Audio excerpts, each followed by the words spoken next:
This is MacroVoices, the free weekly financial podcast targeting professional finance, high net worth individuals, family offices, and other sophisticated investors.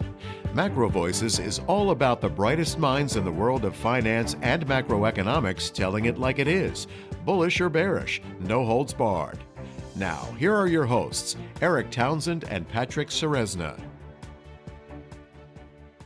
MacroVoices episode 387 was produced on August 3rd, 2023. I'm Eric Townsend. Inflation is finally coming back down, but is it about to reverse course higher again? Or are we truly in the immaculate disinflation that Juliette de Klerk described in her recent MacroVoices interview? To answer that question, Eurodollar University founder Jeff Snider returns as this week's feature interview guest. We'll discuss the inflation story over one of Jeff's infamous chart decks before moving on to consider whether the soft landing forecast that's become popular is accurate. And I'm Patrick Ceresna with the Macro Scoreboard week over week as of the close of Wednesday, August 2nd, 2023. The S&P 500 futures were down 126 basis points to 45.37. We'll take a closer look at that chart and the key technical levels to watch in the postgame. The US dollar index up 155 basis points to 102.60, surprisingly reversing much of the July bloodbath. The September WTI crude oil contract up 90 basis points to 79.49. We'll take a look at that chart in the postgame, and Eric will have the EIA inventory data. Gold down 172 basis points to 1975. The advance has stalled. Will be important to see if the bulls can defend this price action. Copper down 154 basis points to 384. Attempted to break out above that critical $4 level, but was decisively rejected. Uranium up 53 basis points to 56.40, and the U.S. 10-year Treasury yield up 21 basis points, closing at 408 points. Broken through all resistance levels and now sights set on the 2022 high. The key news to watch this week is Friday's jobs numbers, and next week we'll have the key CPI and PPI inflation numbers and the University of Michigan's consumer sentiment. This week's feature interview guest is Jeff Snider. Eric, why did we invite Jeff back on the show as a guest this week? Well, Patrick, I'm convinced that we're in the early innings of a new secular inflation. I'm so convinced of that I've reached the point that I'm starting to become dismissive of the infidels who still see the disinflation story and can't appreciate my greater vision and wisdom. Okay, that scares the crap out of me because that kind of hubris is exactly what gets us in trouble. So as soon as I start feeling like I know for sure that what's going on here is an inflation, I want to get as many disinflationists and deflationists on the show as we possibly can so that I can look out for what I might have missed in my own analysis. Jeff Snider is no slouch. He understands money and particularly the international Eurodollar money system better than anyone that I know. And he also sees a disinflationary outcome, not the inflation that I see. So I want to understand as much as I possibly can about why he sees something very different than what I see on the horizon. Well, Eric's interview with Jeff Snider is coming up as MacroVoices continues right here at macrovoices.com.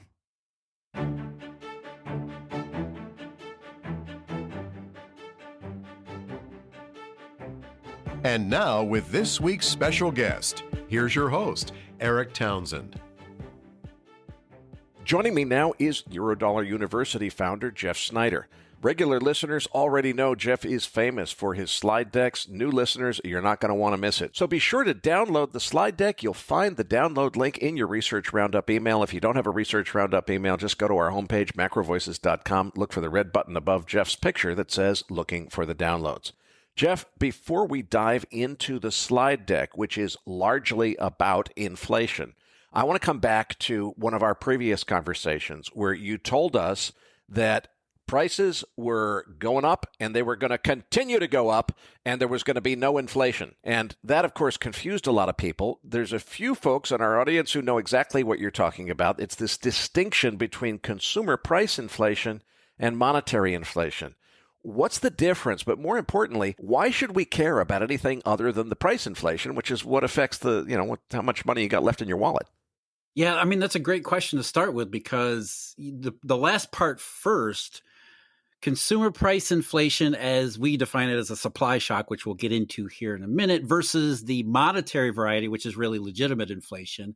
They look very different. Yes, the end result is the same in the short run, but how they work out in the long run could not be different. That's what we'll talk about today, that when you have a supply shock situation, what mostly happens through historical examples is what you see is consumer prices will surge. They'll skyrocket right out of the gate, and they'll go way up there, which is, most people don't care. They understand they're becoming poorer by the day, but they'll surge really quickly, and they'll stick around high rates of consumer price increases for, quite some time. Usually it's multiple months, maybe even a couple years.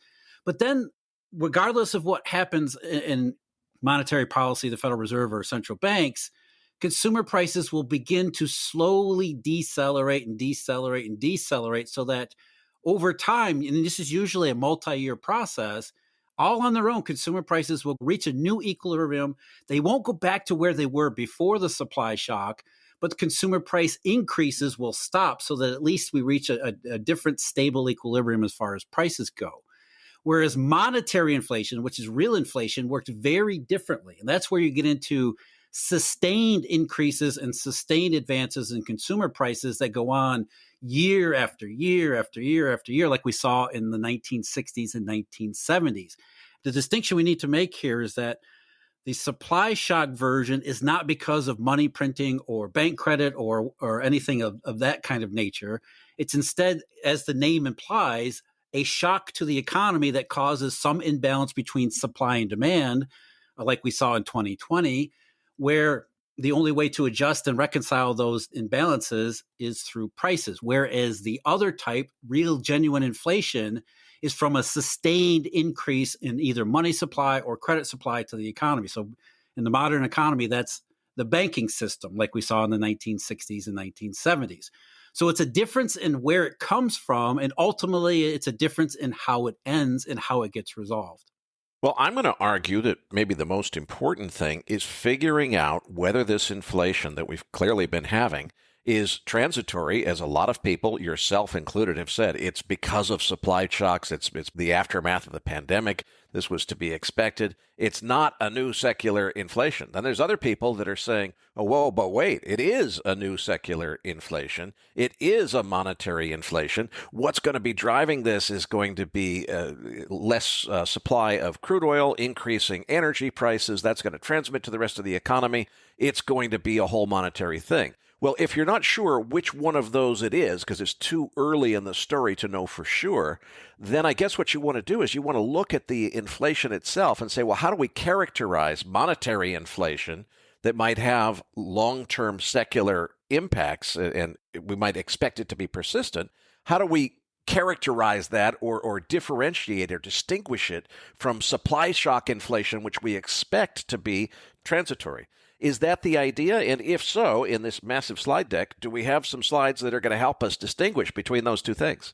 Yeah, Eric, we're going to look at historical examples of the supply shock variety and compare them to what we're experiencing today. I mean, we're already, 2.5 years into it, which is more than enough time to draw some reasonable conclusions here. But we knew ahead of time what this was going to be because the monetary system itself had told us from the very beginning. And we'll get into that too, where we get into what is the yield curve saying? What are bond and interest rates telling us about actual, genuine monetary variety of inflation? Because if we had seen something like the 1970s, the bond curves that we've seen over the last couple of years would not have happened. So the monetary system itself, just as a way of introduction here, has been consistent from the very beginning that it was the supply shock variety, not the monetary variety. Okay, Jeff, let's dive in then. Starting with page 3, which is the first chart in your deck here, sell me on why you think that this is a transitory after the pandemic inflation and not the beginning of another 1970s-sized secular inflation, which is what I've been thinking it might be. Well, you look at the consumer price index. Let's start there for the United States. And what you see is that, number one, it began in 2021 with the third helicopter drop from Uncle Sam. And it happened timing-wise during a period when the global supply chain was completely snarled.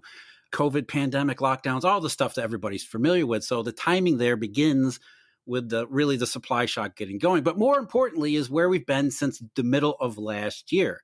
As you can see on slide 3, consumer price index, the year-over-year rate changed in the middle of last year, and it has performed this clear inflection that we see time and again in the historical supply shock cases. And I think there's a bit of a misunderstanding here. We talk about the supply shock, and as I mentioned earlier, they go roaring quick. They go really fast. Consumer prices skyrocket because of the small e economic imbalances that make the supply shock a shock. But then there's this impression that especially when you use the word transitory, that the downside of the supply shock consumer price increases should happen just as fast. And that's never really the case. So let's go to slide 4 then. We'll look at the CPI from the 1947, 46, 47, 48 supply shock case. And what you see is, again, the same kind of thing. It roars out of the gate the first several months, and then it continues to accelerate and go really painful for quite a long period of time. And it isn't until almost 2.5 years later that it starts to really, really slow down and shift. And this is where it gets important, what happens at the end of it. And I've marked here August of 1948 for a particular reason, because that's when the Anti-Inflation Act of 48 was passed, when, as you'll see on slide 5, Fed Chairman Thomas McCabe went up to Congress and said, this is what we got. We've got a supply shock. He said, in the view, the pressure, the current goods, continued shortages of many goods, limited capacity for increased output, all of the things that we're familiar with over the last couple years, they had that and then some in the middle 1940s. So what he was saying is exactly what you would hear from Jay Powell today. If we don't do something about these consumer price pressures, if we don't do something in August of 1948, it's going to spiral out of control. And it's going to lead us into what would have then been, or what it would have been at the time, great inflation number 1. So he was saying we need to get control of the banking system. He was arguing for Congress restoring the Fed's power to raise the reserve requirement like they did in 1937 to horrific effect. And he actually got it. The Congress relented. They gave him limited authority, and they started to use it later on. But as you can see from the next slide number 6, by then it was already a moot point because the supply shock had already worked its way out. And that supply shock itself, where did that come from? What was the shock in 1946? And it was the economy in the United States in particular coming off of the World War II parameters. Americans had saved up tons of savings throughout the Great Depression and certainly World War II, where you couldn't really spend much money, rationing and shortages and everything else. And as the government, post-war era, Americans began to spend at a time when the ability of the American system, as well as the global system, to supply that demand was just constrained. Again, it sounds very familiar to what we saw in 2020 and 2021. So you had Americans deploying this massive amount of savings. But as soon as the savings started to run out in around the middle of 1947, that's when you already saw the shift in consumer price advances. They began to decelerate, but it didn't turn into the deflationary recession that we saw in 1948 and 49 all at once.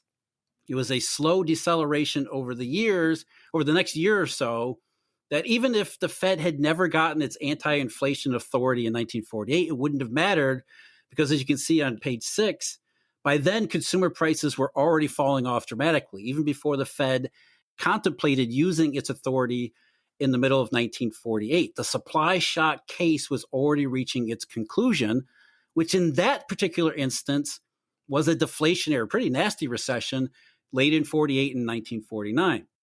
So if we go to slide 7, we'll compare a couple of historical supply shock cases, including the one I just talked about, 1946, 47, and 48. Got that plotted against the 2020, 2021, 22, 23 case, as well as the next supply shock consumer price outbreak, which was in June of 1950, really July 1950, with the start of the Korean conflict. And again, what you see, and I think you can see it really clearly on the next slide, number 8, is how these supply shocks, like I said at the beginning, they roar out of the gate, huge increases in consumer prices. And even though they're transitory doesn't mean a couple of months. It means, in all of these cases, a couple years. And you can see how closely our current case is following along with, especially the 1946, 47, and 48 case, but to a certain extent, 1950 and 51, 52. But the point here is that even though each one of these was transitory, we're talking 30, 33, 34, 35, 36 months from beginning to end, which is where we're getting into right now. Compare that with the Great Inflation, which is on the next slide, number 9. It's very, very different. You can see it clearly. Just to be clear, the last couple of charts on page 8 and 9 are showing the consumer price index as a year-over-year rate of change. And that's what we're really seeing here. So in the early part of the Great Inflation in the 1960s, it starts out very differently and it ends very differently. By the time you get to year 3 and 4, inflation is still ramping up because there's this constant introduction, this constant flow of new money and new credit into the economy. Whereas in the supply shock case, especially 1946, once Americans had exhausted their savings and started to rebuild their savings, that was the end of the consumer price pressures, even though it took another couple of years to finally resolve itself into the deflationary recession of 48 and 49.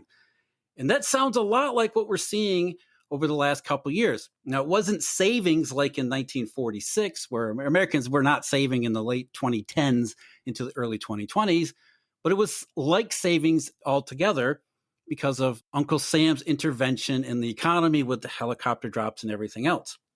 And if you look at the income statistics, what you'll see is exactly that. You see a huge increase in income from Uncle Sam's redistribution. And then into 2022, and really the second half of 2022, lack of income, lack of savings really come into it in the same way that we saw in 1947 and 48.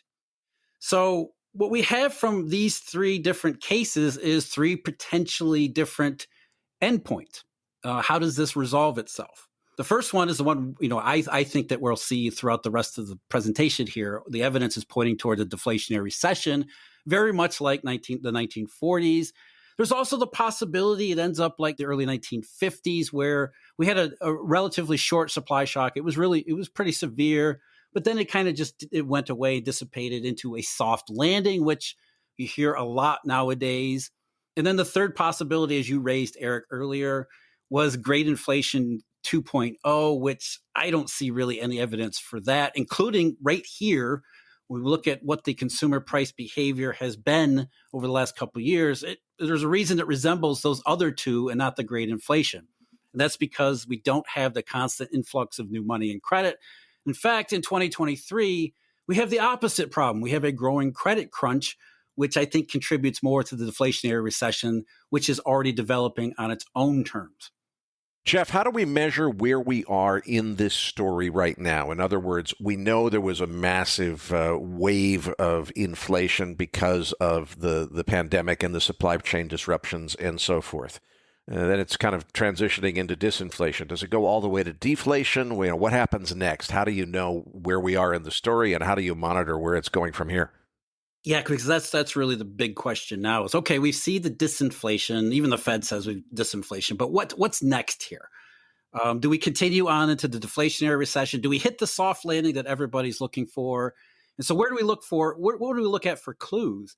And I would start in producer prices, because as you can see on chart 11, there's a very good correlation between especially finished goods producer prices, and the PCE deflator, as you would expect.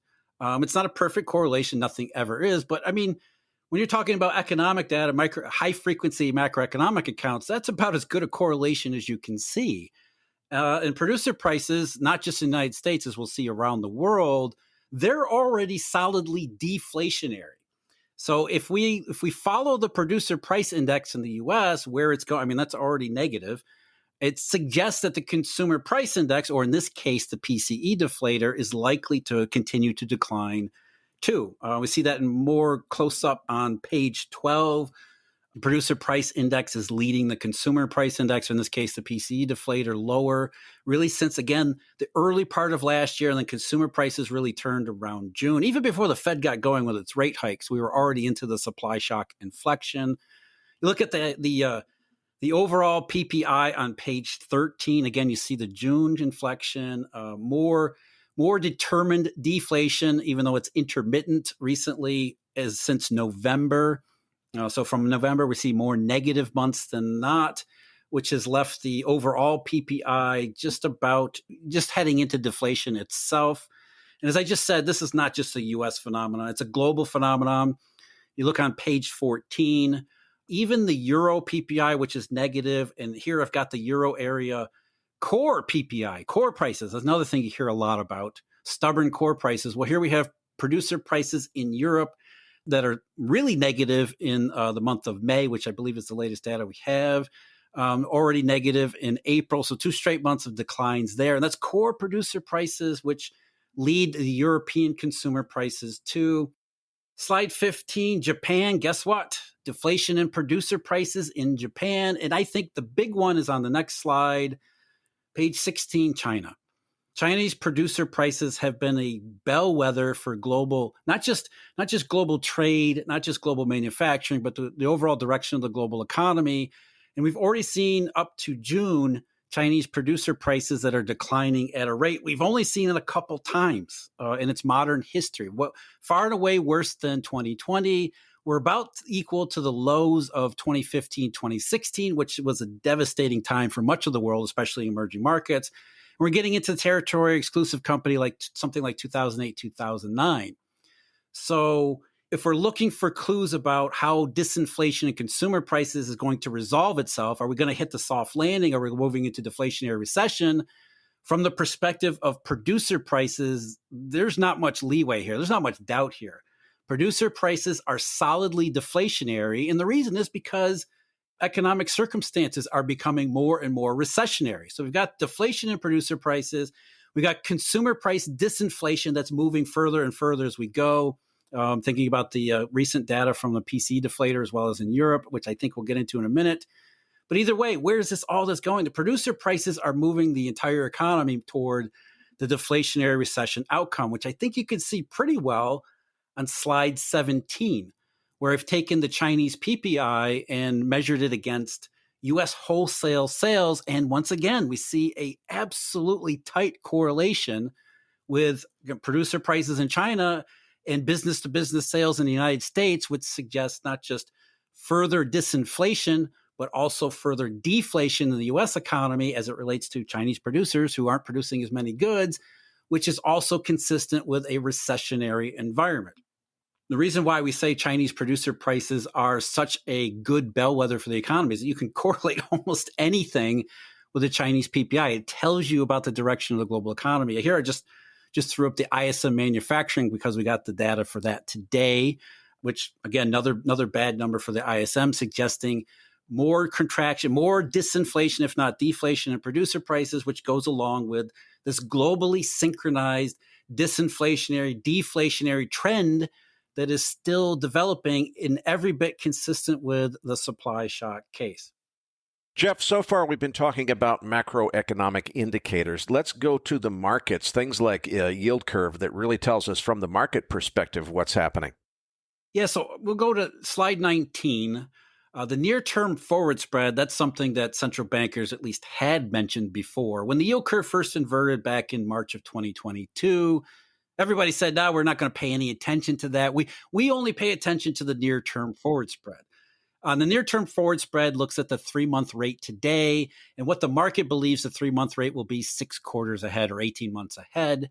And for a while there, Powell said in the early part of 2022, the near-term forward spread is steep, which is the market saying that it was expecting interest rates to be higher 6 quarters in the future than it was at that time, which made sense given the fact that Powell and the FOMC was increasingly hawkish and about to raise rates. But as you can see, really since May and into June in particular, again, consistent with what we see in the macroeconomic data, everything began to change.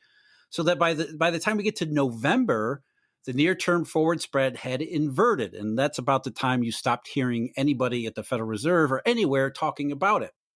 And since November, it's gotten more and more inverted, obviously took a turn lower after Silicon Valley Bank in the first stage of the banking crisis. It's come back a little bit after First Republic. But still, even today, the near-term forward spread is about where it was in February, which suggested pretty substantial recession. What the near-term forward spread is telling us is that the market expects that interest rates, in this case, the 3-month rate, will be substantially lower 18 months from now than it is today, which is consistent not with a soft landing, but instead with the deflationary recession that we continue to see in the macroeconomic data. And we go further into the yield curve mechanics, page 20. You've got the 2-year cash rate, the U.S. nominal treasury, versus the 2-year forward rate, which is something that the Federal Reserve comes up with doing some calculation. You can see the same thing, moderately steep around June and July last year. Then it completely collapsed, started to invert. But really, again, November and December, you see that the forward 2-year rate goes below the current 2-year rate, which indicative of the market suggesting rates are going to be lower 2 years ahead. At some point in the future, rates are going to be lower than whatever they are today, consistent with deflation and recession, certainly not continued inflation.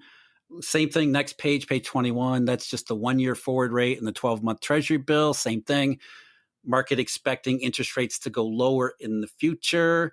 And then, page 22, you look at the yield curve over the last year and a couple months, and it really hasn't done much despite all, everything that we've heard from soft landing, all the quantitative tightening that's going on, which is almost $700 billion as of the latest week in just U.S. Treasuries alone.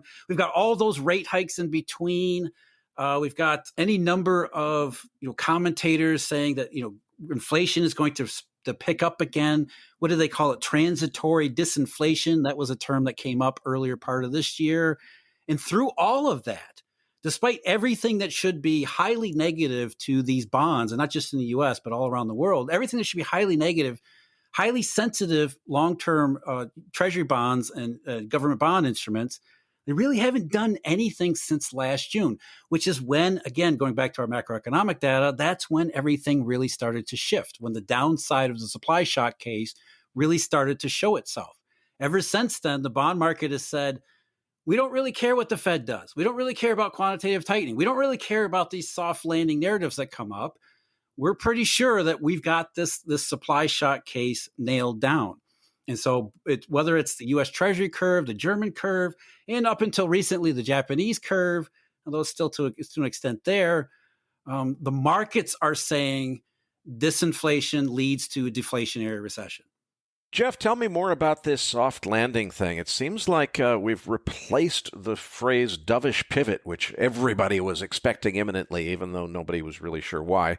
And now it's everybody's expecting a soft landing, even though they can't really explain why. What's really happening here? What's coming? Well, that expectation is, from the realization that the Fed's rate hikes are coming to an end, which is consistent with the disinflation that we see in all the macroeconomic data. Forget the market data. As we said, the Fed doesn't really pay attention to anything that contradicts its positions. Certainly, like something like the near-term forward spread, that was once all the information you could want from the yield curve that nowadays they don't even mention. So as far as the Fed's concerned, we've got the Goldilocks scenario, right? We've got disinflation coming in consumer prices. Forget the deflation in producer prices. We got disinflation. It's more and more entrenched. We see it in core consumer price rates. The GDP numbers for last quarter, even services prices were substantially slower than they had been previously. So from the Fed's perspective, they can say, yes, we've got this disinflation developing. So that means an end to the rate hikes, but also at the same time, we won't have a recession. It'll be terrific. We'll have no recession. We'll just have a little bit of a slowdown. Consumer pressures will go away. It's absolutely perfect, which is one reason why the stock market is seemingly on fire at the moment, because it's like the Goldilocks scenario. But, is that really the case? Is that what we're really seeing in the data? Does Jay Powell even agree with Jay Powell? Because if you think back a couple years to 2019, July of 2019, Mr. Powell went up in front of Congress and told them that, he was very concerned about the state of the U.S. economy. It looked really weak. The yield curve was really flattening out. Some parts of it were already inverted. The macroeconomic data was not good. And he singled out the strength of the global economy, said, there's weakness around the rest of the world. We need to be really concerned here. And as I think many people might remember, within a matter of just a few weeks, the Fed was cutting rates.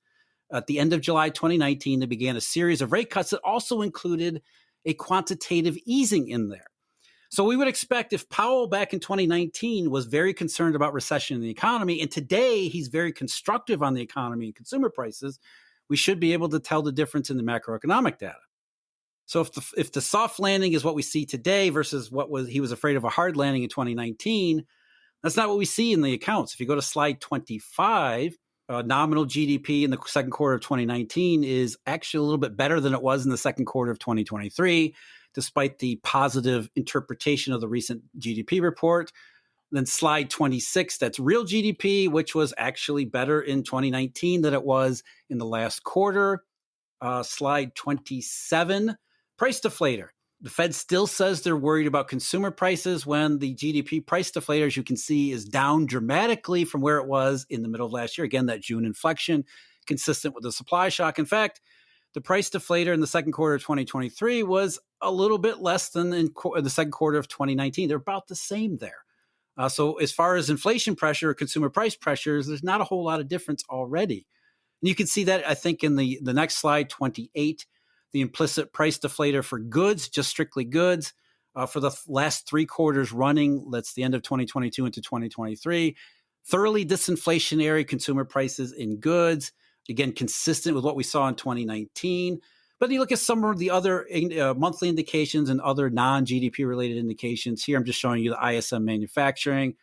We're way, way, way below where we were in 2019, according to the ISM. And again, the ISM just came out today with a lot of concerning numbers, including on employment, lowest employment number for them since 2020. So we're further along in the downturn in 2023 than in 2019. That's the same on slide 30 with the ISM's non-manufacturing. Again, appreciably worse there. We'll get the update on that this week, but it's not going to look much different there. And then the unemployment rate, because the Fed always talks about the unemployment rate because their view of inflation is always derived or mostly derived from the Phillips curve. Whether there's any historical basis for that or not, they don't care.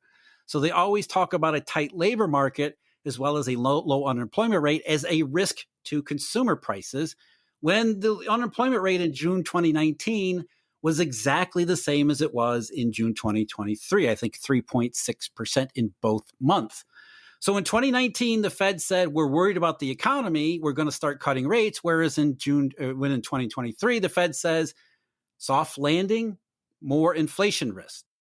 The data doesn't support that interpretation at all. In fact, when you continue to look at some of the other stuff, U.S. real GDP on a long run basis, you can see we're way behind trends and falling further behind all the time. So the economy isn't all that great to begin with. So 2019 versus 2023, it's really just the Fed's current interpretation, which is derived from the biases of the last couple of years, than it is their idea of a soft landing isn't really consistent with their own interpretations of these statistics from just a couple years ago.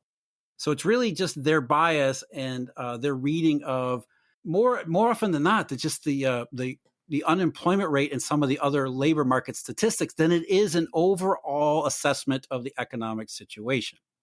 Jeff, let's broaden this out and consider some of the international drivers around the world, starting on page 33. Yeah, I mean, again, Powell said in 2019, one of the primary reasons that he thought the Fed should start cutting rates at that time, and he even mentioned it in his testimony to Congress and throughout speeches during that time period too, was that the global economy really looked bad. Now, of course, he blamed trade wars and tariffs and all that stuff, but even economists back then knew that the trade wars were never enough to explain the degree and the how widespread the weakness had become at that point and how it was reverberating back on the U.S. economy.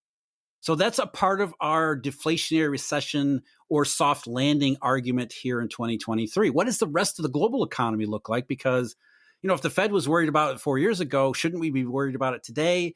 Especially when you look around the rest of the global economy, and it's in much, much worse shape than it was 4 years ago.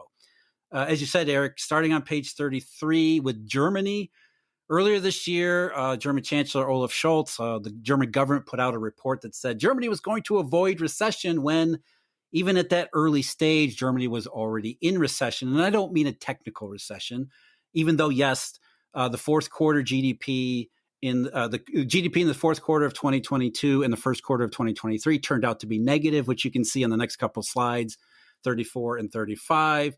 But more so that Germany is in a real recession. At the end of last year to the beginning of this year, the numbers they just put out this last week for the second quarter, flat GDP in the second quarter, which means that Germany's not increasing, not rebounding out of a technical recession into recovery. Instead, Germany's already in the beginning stages of a recession and is likely heading into a worse shape moving forward, which the reason we spend some time on Germany and focus on Germany is because it is another bellwether economy for the global system. And it's consistent with everything that we talked about before with, say, Chinese producer prices. Slide 35, we got German GDP there, along with manufacturing, disinflation and deflation in producer prices. You can see it from Germany's perspective, where the S&P Global's PMI is just down into levels that we've only seen on a handful of occasions. It's less than 50 or less than 40, actually, which is, that's 2020 or 2009. And really, that's about it.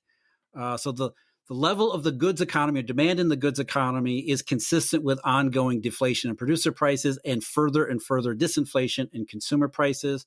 And it's not just one survey or another. If you go to slide 36, Germany's ZEW assessment of the situation there is actually much worse than GDP. It's way down at recession levels, consistent with 2020 as well as 2008 and 2009.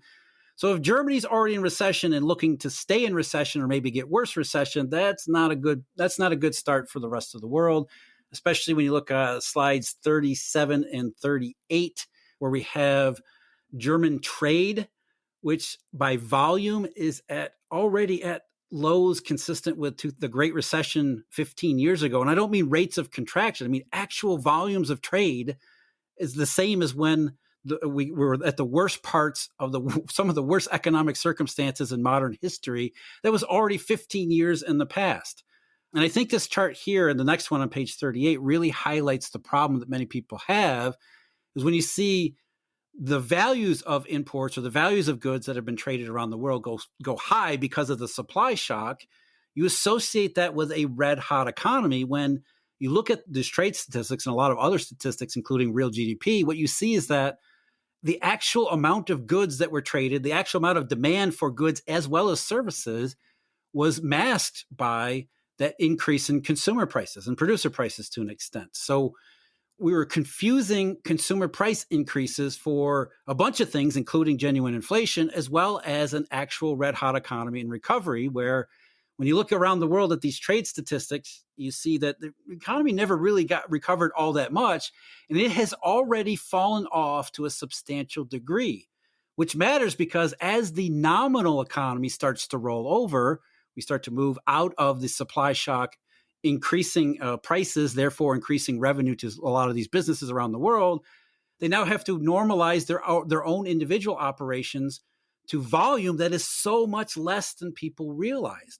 So if you have no nominal protection from the supply shock nominal price increases, what are you going to do? You're going to start firing workers, because not only do you not have work for them to do, you also don't have the money coming in, keeping all of those things up. So as far as Germany and Europe goes, deflationary recession is more developed and more advanced than it is here, which makes sense, especially from Germany's perspective, because that's a bellwether. And so if you look on page 39, what do you see? You see the exact same thing in the German market that you see in U.S. Treasuries. Going back to last October, suddenly the German market, not only did the curve invert preceding the recession that Germany's already in, no matter what has happened in how many months since then, we're talking about almost 10 months now, rates, long-term rates in particular, have been remarkably steady, even though the ECB continues to be aggressively hawkish, raising short-term rates. The ECB is doing quantitative tightening since March, and none of it seems to make much difference in long-term rates. You can see the curve, how it's changed on slide 40. I talked about forward rates in U.S. Treasuries before. So on page 41, we've got forward rates in euros, Euribor futures, which look exactly like the German curve and the U.S. Treasury curve, which is inverted since last year, really last fall. The fireworks in September and October, they actually did produce a huge shift in the marketplace, which is consistent with rates going down in the future, which is itself consistent with the deflationary recession scenario. And so it just continues to go data point after data point. On page 42, going back into macroeconomic data, we see the consumer prices in Europe measured against consumer price expectations from the European Commission's economic sentiment indicator, pointing for more disinflation at the very least ahead. Producer prices, consumer prices, I talk about the relationship there. It's not just in the United States. We also see the same relationship in Europe. Very close correlation between producer prices and consumer prices. And producer prices in Europe, as I mentioned, they're already deflationary. So likely more, at least disinflation in consumer prices in Europe. European GDP, which just came out yesterday. Again, you see Europe never really recovered all that much in real terms and now experiencing a recession that is not likely to get out of. More forward-looking indications for the second half, more negative than they were in the first half. And so Europe, Germany, you look at those and it's a picture of where the U.S. is going to be in a few months. The recession in Europe is already more developed, even if consumer prices are lagging, which is not unusual, as we've said before. Producer prices and deflation, the economy overall heading for much worse trouble. And one reason why, slide 46, again, this is a globally synchronized problem. And the biggest problem is probably China.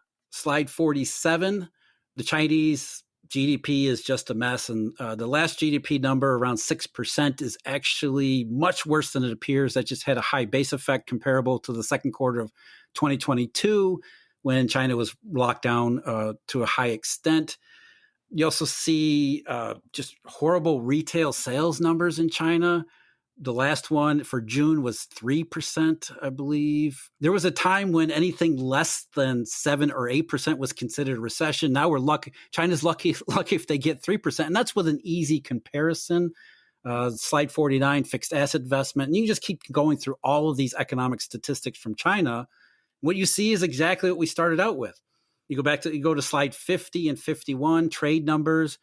Trade recession, we're already in the same territory as 2020 or 2016 or 2008, 2009, whether it's imports or exports from China on page 51. We got one of the worst export numbers in Chinese economic history for June. So it's when you step back and look at everything, you've got disinflation in consumer prices, but that's looking behind us to an extent, and it's already consistent with the supply shock case.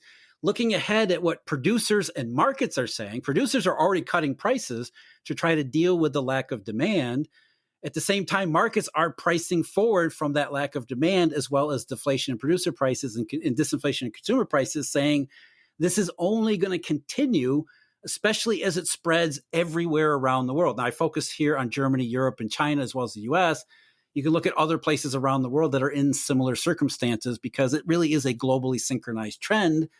And to me, that globally synchronized trend, all of the data points toward not a soft landing, not a great inflation 2.0, but the 1946, 47, 48 case, which, go back to slide 53. Again, China producer prices, highly deflationary, which will spread across the global system. Jeff, as always, I love your charts and graphs, but I'd like to try to tie all of this together now, because if I look at your whole presentation about soft landing and everything else, it seems to echo a lot of what I've heard from some of our expert MacroVoices guests in the last several months. So many different voices kind of saying, look, it's not over till it's over. The bear market bottom is not in. This is a bear market rally. We've heard all of these different messages basically saying it ain't over yet. There's a bad ending here. It's still coming. But look at the stock market, Jeff. I mean, we're way past the 61.8% fib retracement. What are we waiting for? To see a reversal at the 99 and 44 100% point at 47.96 point something? So that we don't quite get an all-time high before the bear market rally is over? I mean, it doesn't look like a bear market rally. It looks like we're headed to new all-time highs and everything's better. But I think you and I agree that everything's not really better. Why does the market think it is? Well, I think the market loves what the soft landing scenario presents. And right now, when you look at the macroeconomic data, there's enough ambiguity in the statistics where you can say that, yes, this is nothing more than a soft landing. We're in an economic slowdown globally, but the slowdown will slow down. It'll stop before we get to recession. Jay Powell is going to stop hiking rates. It's going to be the absolute perfect recovery scenario. And so if you're a stock investor and you believe in the soft landing stuff, then wouldn't you want to buy now before it actually gets confirmed?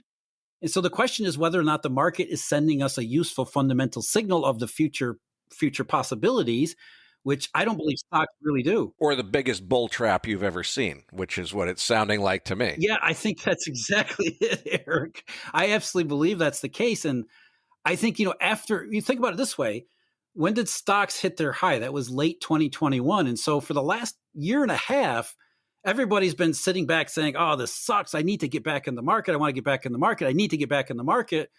And as soon as the Fed says, we're going to stop hiking rates and it looks like a soft landing, everybody got back in the market. Why are we so surprised about that?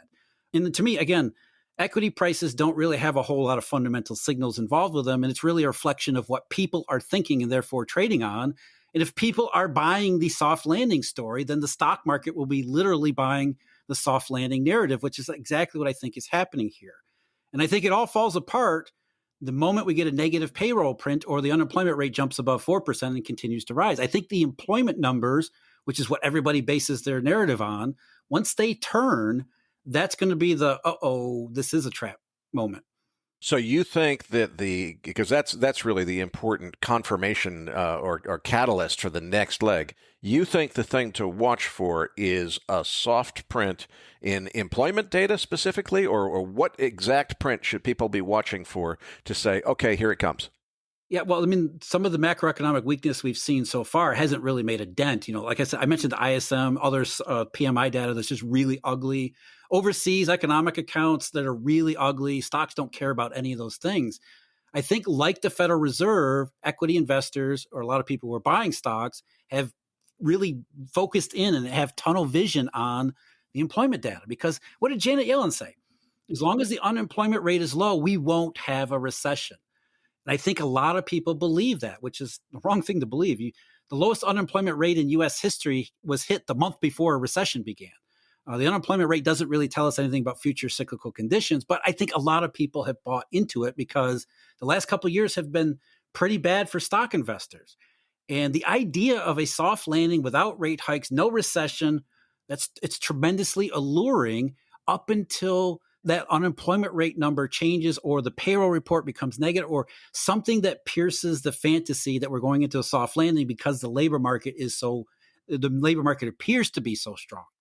Well, Jeff, I can't thank you enough for a terrific interview. But before I let you go, please tell our listeners a little bit more about eurodollar.university, which is the new URL for something you and I started a few years ago. Yeah, you know all about Eurodollar University, Eric. It's been a long time. I can't believe it's been 6 years already. Yes, we started out Eurodollar University back in 2017 to really try to explain what the monetary system is, how it works, and why it matters. And then over the years, I've developed it into a much more detailed process, a much more detailed output where you can go to eurodollar.university, sign up for memberships and research subscriptions and all that stuff to really explore the global reserve currency, how it's supposed to work, why it isn't working, and what the implications are for the global economy, for investing, and for everything that really matters on a day-to-day basis. Now, I'm embarrassed not to know this answer myself, Jeff, but we still have the original recordings of you and I 6 years ago doing Eurodollar University. Those are at macrovoices.com/edu for Eurodollar University. Is that still relevant, or is there a more current and updated version of that they can find at eurodollar.university? It's much more organized, detailed, as well as exhaustive. There's about 50 hours of material at the Eurodollar University website in the members section where we tear apart all of the fundamentals of money. Why do we pay attention to curves? What is it that really goes on? What's the importance of collateral? All the specific details of the monetary system. I've taken our Eurodollar University from MacroVoices and just expanded all over the place with it. Well, I'll get our webmaster to redirect the edu page over to eurodollar.university, and we'll get you back in a few months for another update. Patrick Ceresna, Nick Galarnik, and I will be back as MacroVoices continues right here at macrovoices.com.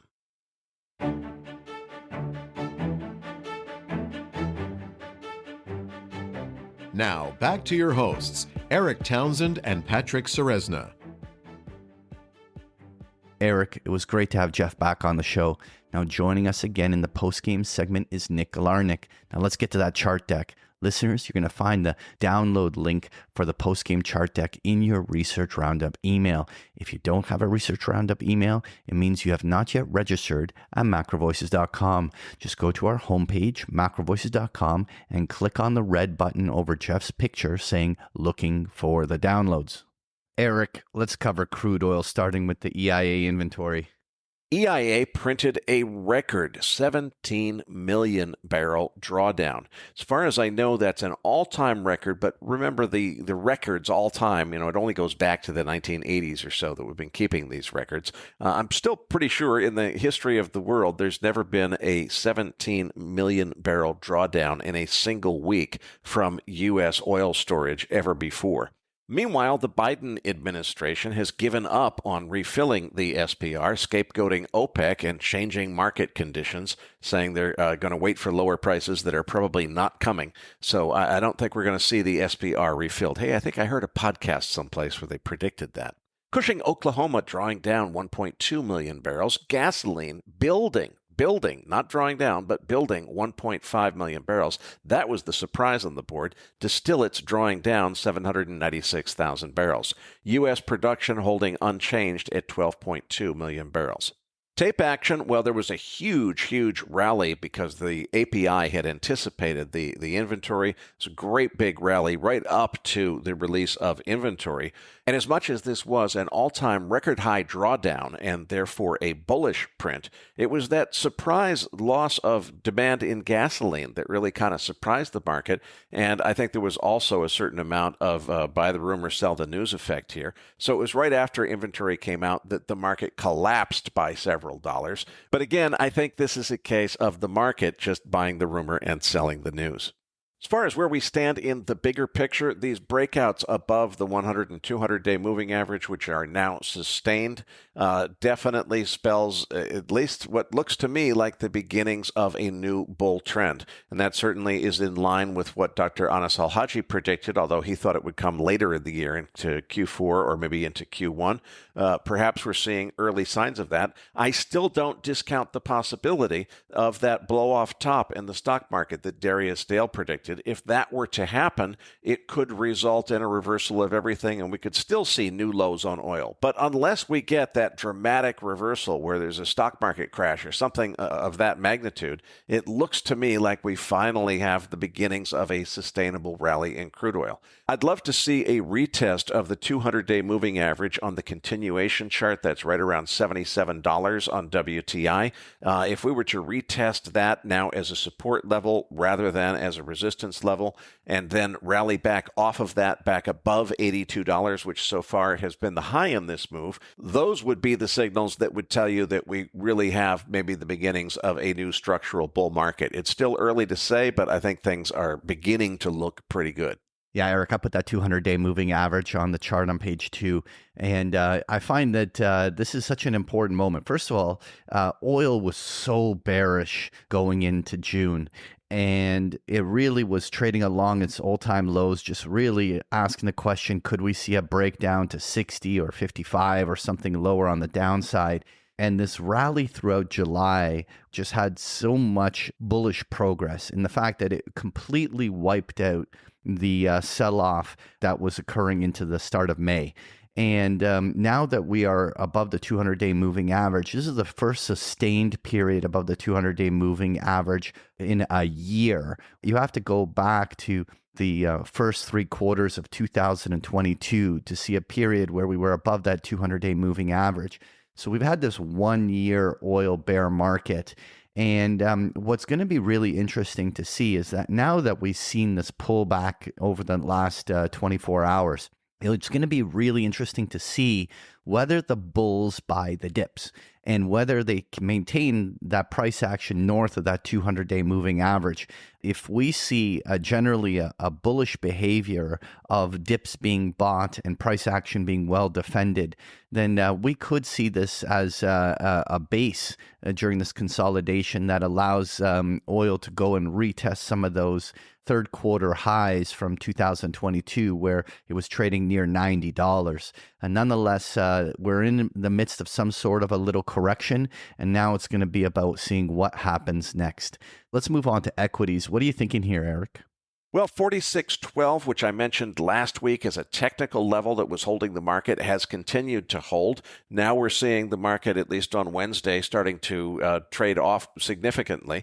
If all the experts who said that this is just a bear market rally and the worst is yet to come are still going to be proven right, that needs to happen pretty darn soon.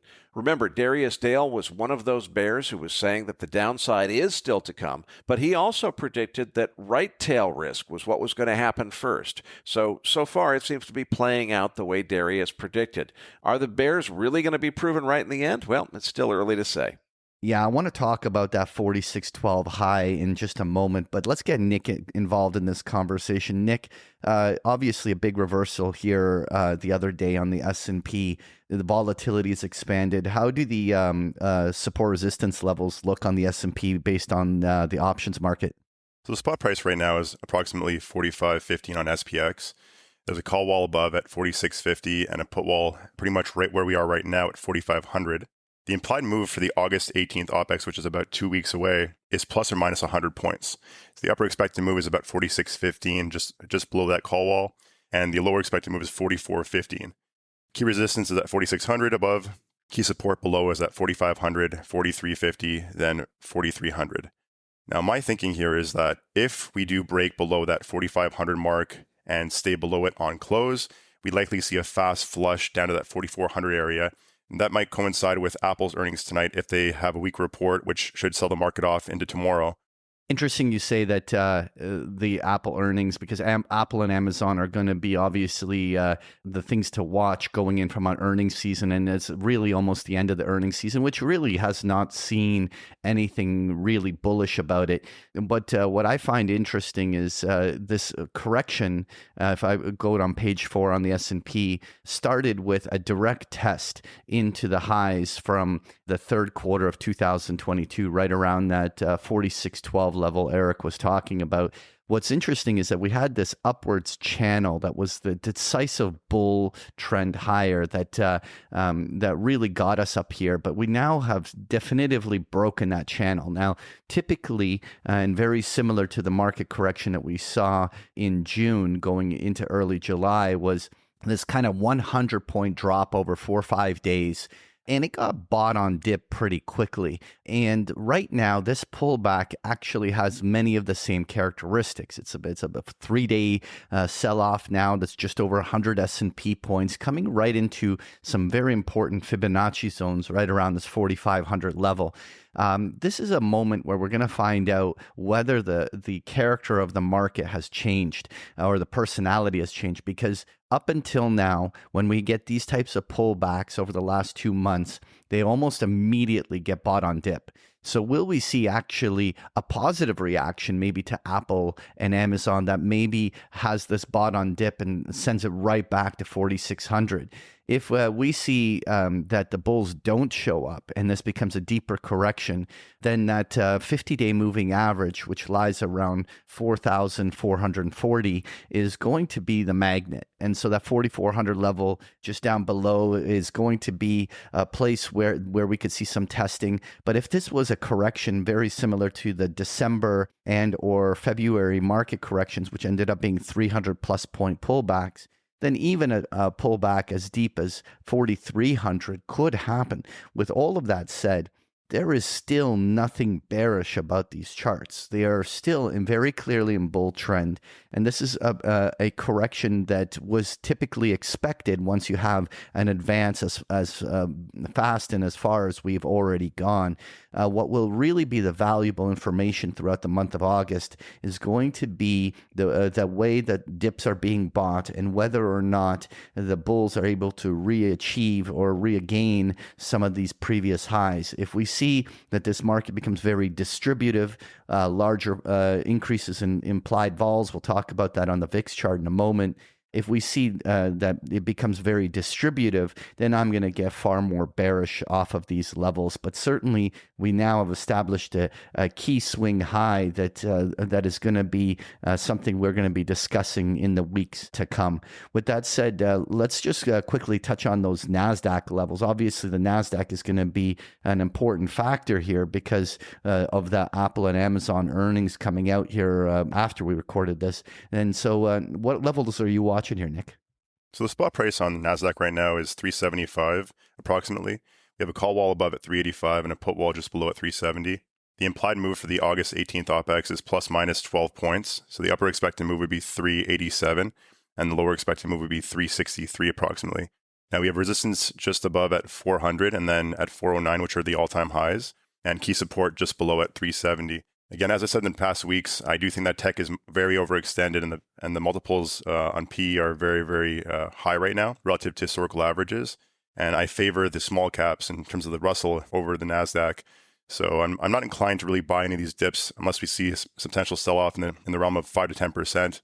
And I do think we see some more downside before we see a touch of the upside. Again, it's possible we push all-time highs if we get a good report from Apple or Amazon or both. But I'm inclined to think we see more downside first. All right, well, let's talk about the volatility levels because obviously we saw multi-year lows on the VIX as we saw even the 12 handle at one point on a couple intraday basis, but really a consolidation along the 13 level on the VIX. And everything was pretty complacent, but the last 2 days of selling have now us in the 16 and a half levels on the VIX, and certainly a return back to some of the levels we saw in the first half of the year. Do you think this is a meaningful turn up, or you think this is just a short-term blip because of the selling? It could be a short-term blip for sure. I mean, looking at the current spot VIX, which is about 16 or so, which denotes 1% daily moves in broad markets.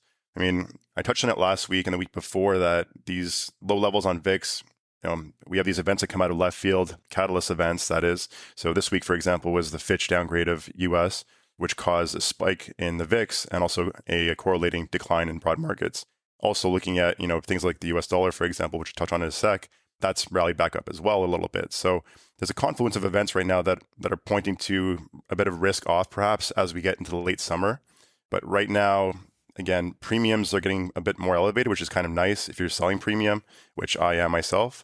You got to be cautious here, I would say. Now, moving on to page 7, we have the US dollar index, which I just mentioned. Eric, what are your thoughts here? I said last week that we're right on the edge of retesting a prior support level as resistance, and I expected that resistance to hold. I thought the market would fail there and the dollar would move substantially lower.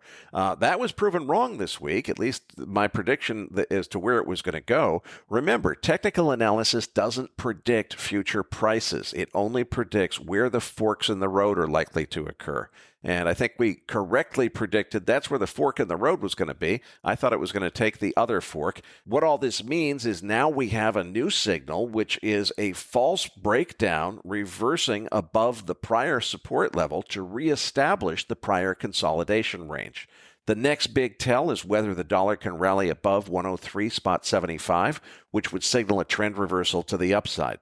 But what I find just astonishing is that the market has almost completely, totally ignored a major rating agency downgrading the credit rating of the United States of America, which no longer enjoys a AAA Fitch score as of this week. I'm reminded of Stan Druckenmiller's words of disbelief when everyone was focused on the debt ceiling extension rather than the much more pressing question of the unsustainable debt problem that we've been ignoring for decades. Prominent members of the finance community are actually ridiculing Fitch this week, while nobody seems to care that interest rates went back up just as the doomers predicted, and that compromised U.S. sovereign creditworthiness just as the doomers predicted. Don't worry, though, about the credit downgrade, folks. There's nothing to see here. Just bring on the MMT and let's spend, baby, spend until we lose that AA rating, too. And when we do, we'll just say it's only silly politics and it's not real. I think that we should take this stuff seriously, and it's really telling to me that the market has completely ignored such an important signal. You know what's interesting, Eric, is that that dollar rally has now almost completely wiped out that July bloodbath that we had at the start, where the dollar index broke down to year lows. And at minimum, this really asks the question as to whether or not that was a legit breakdown, or whether just it was a short-term liquidity event, and that we're really returning back into that trade range that's been dominating the dollar all year long. Obviously, the one thing which I typically like to technically see is dips being bought. So now that we've seen this very robust rally, will we see that the areas where all these lows in February and April and May, which all occurred around this 101 level, will all short-term little pullbacks on the dollar stay north of 101? If we see that the price action remains in the trade range that was established all year, then it may end up proving that the dollar breakdown wasn't really a breakdown at all, and that the trade range is the prevailing force. And moving on to page 8, we have the chart of the gold futures. What are you thinking here, Eric?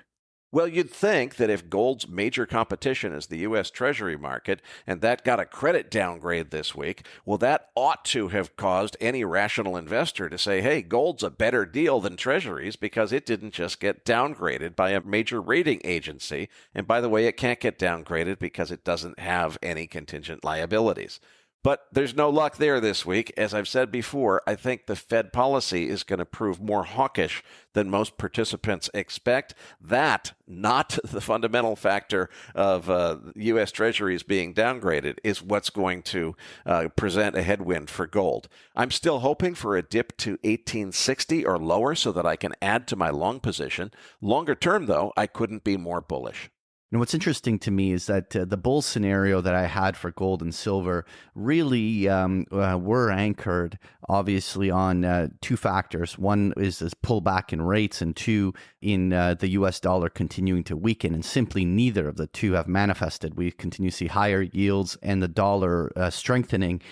If this was a false breakdown in the dollar, and it just may mean that gold is likely to continue to be trade range bound. While I do think that there's a bull cycle coming in gold, question is, does it come when the next easing cycle starts, which could be many, many, many months away? So right now, with gold failing at this 50-day moving average, which I have on the chart, the bigger question is, will we see a break of those June, July lows? If it does, a consolidation over the span of the third quarter, where gold can retest February, March lows as it remains muddled in a period where we might see a little bit more risk off in the broader markets, may be what comes around. Obviously, let's watch what happens in the dollar, and I think it'll tell a lot about what's happening in gold.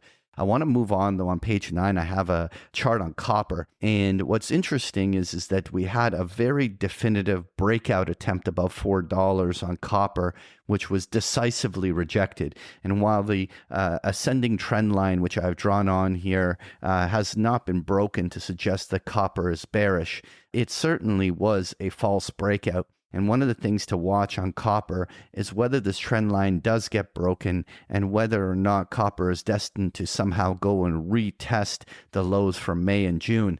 I, at this moment, was giving the bulls the benefit of the doubt, but they really have to show up here and push this right back toward those highs in the coming week, because any further weakness here is just going to mean that copper has to wait a little bit longer in that cycle. Finally, though, I wanted to, on page 10, just touch on that, just the market breadth. And this is using the New York Stock Exchange, the percentage of stocks above their 50-day moving averages.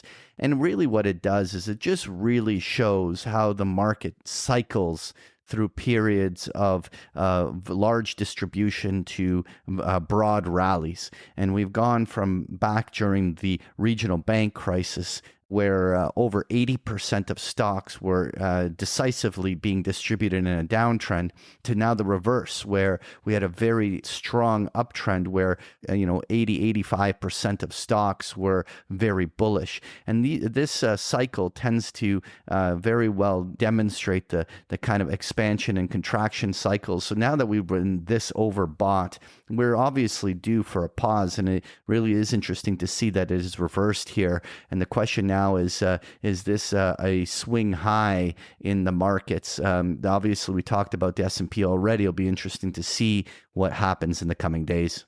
Folks, if you enjoy Patrick's chart decks, you can get them every single day of the week with a free trial of Big Picture Trading. The details are on the last pages of the slide deck, or just go to bigpicturetrading.com. Patrick, tell them what they can expect to find in this week's Research Roundup. On this week's Research Roundup, you're going to find the transcript for today's interview, as well as Jeff's slide deck and the charts we just discussed here in the postgame, and a number of links to articles that we found interesting. So you're going to find this and so much more in this week's Research Roundup. Well, that does it for this week's episode.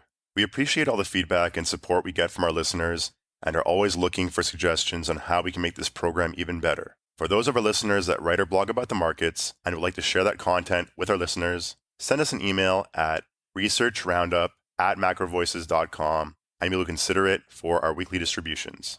If you have not already, follow our main Twitter account @MacroVoices for all the most recent updates and releases. You can also follow Eric on Twitter @EricSTownsend. That is Eric spelled with a K, and follow Patrick @PatrickSeresna. On behalf of Eric Townsend, Patrick Seresna, and myself, thanks for listening, and see you all next week.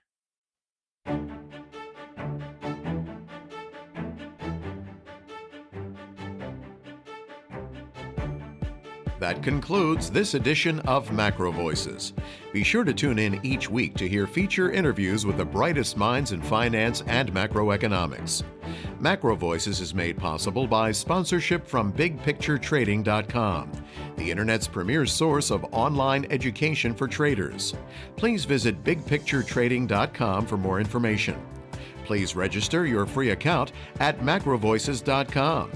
Once registered, you'll receive our free weekly Research Roundup email containing links to supporting documents from our featured guests and the very best free financial content our volunteer research team could find on the internet each week. You'll also gain access to our free listener discussion forums and research library. And the more registered users we have, the more we'll be able to recruit high-profile feature interview guests for future programs. So please register your free account today at macrovoices.com if you haven't already. You can subscribe to Macro Voices on iTunes to have Macro Voices automatically delivered to your mobile device each week, free of charge. You can email questions for the program to mailbag@macrovoices.com, and we'll answer your questions on the air from time to time in our mailbag segment. Macro Voices is presented for informational and entertainment purposes only. The information presented on Macro Voices should not be construed as investment advice. Always consult a licensed investment professional before making investment decisions. The views and opinions expressed on Macro Voices are those of the participants and do not necessarily reflect those of the show's hosts or sponsors. Macro Voices, its producers, sponsors, and hosts Eric Townsend and Patrick Seresna shall not be liable for losses resulting from investment decisions based on information or viewpoints presented on Macro Voices. Macro Voices is made possible by sponsorship from BigPictureTrading.com and by funding from Fourth Turning Capital Management, LLC. For more information, visit MacroVoices.com.